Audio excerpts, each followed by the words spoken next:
Герой большинства сказаний, относящихся к интересующей нас эпохе, был Тыгын. Тайон, то есть глава, племени хангаласцев, живших на районе Туймаада, левого берега Лены, ныне здесь город Якутск. Тыгын владел огромными стадами скота, имел много воинов, благодаря которым стал весьма влиятельным человеком среди всех якутских родов.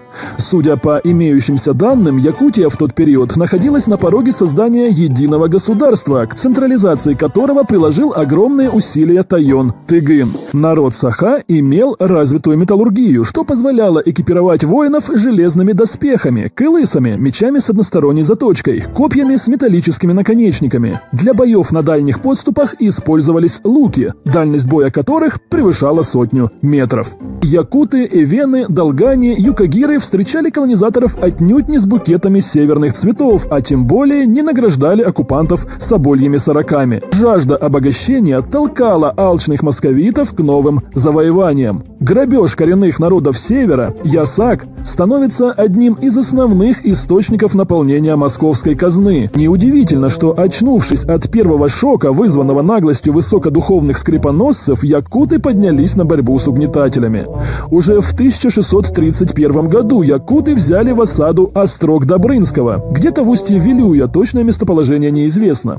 Захватчики бежали в расстроенных чувствах, ибо ясака выжить не сумели. В 1632 году борцы за свободу Якутии, возглавляемые сыновьями Тыгына, собрав отряд из 1000 всадников, отбили награбленный ясак у ракетиров из группировки Ивашки Галкина. Спасаясь от справедливого гнева, Галкин с подельниками заперся в Ленском остроге, откуда Петр Бекетов с прихвостнями уже бежал, сверкая пятками.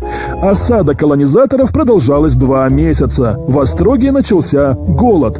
Казалось, победа близка. Но в якутском лагере начались распри.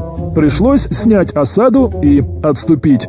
Отступить, но не прекратить борьбу. Собрав новые отряды бойцов, до 600 человек, Откурай и Бозек, сыновья Тыгына, вместе с вождями Артуем, Камыком и Ултеем в 1636 году снова осадили Ленский острог. И вновь лучше вооруженным захватчикам удалось не только устоять, но и контратаковать повстанцев. Следует учесть, что племя барагонцев во главе с Лигеем не только не поддержало освободительное движение, но и сотрудничало с поработителями. После подавления восстания на несколько лет воцарилось затишье. Противоборствующие стороны готовились к новым схваткам. В 1641 году в Якутский острог из Тобольска прибывает подкрепление для оккупантов – 400 головорезов при 7 пушках и 10 пищалях.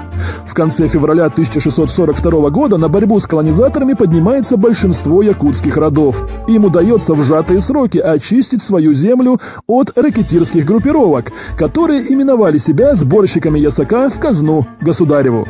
Но не все тайоны жаждали свободы. Влиятельные Лигоя, улус барагонцев, и Мымак, улус намцев, не поддержали восставших. Благодаря этому новому воеводе Петру Головину удалось подавить выступление якутов. Началась жестокая расправа с лидерами освободительной борьбы. Были казнены Беджике, Чалай, Усун-Аюн, сыновья Тыгына, и еще 20 вождей восстания. Кроме того, многих других истязали до смерти, а затем повесили на всеобщее обозрение. Грабительская политика колонизаторов вызывала возмущение даже тайонов, не поддержавших освободительную борьбу 1642 года. Уже в 1646-м намский тайон Мымак при поддержке других якутских родов уничтожил детей боярских и атамана и служилых людей, производивших ясачную перепись. Якутские отряды начали наступление на Якутский острог, но по неизвестным причинам остановились в 2 верстах от него и вскоре разбрелись по своим улусам.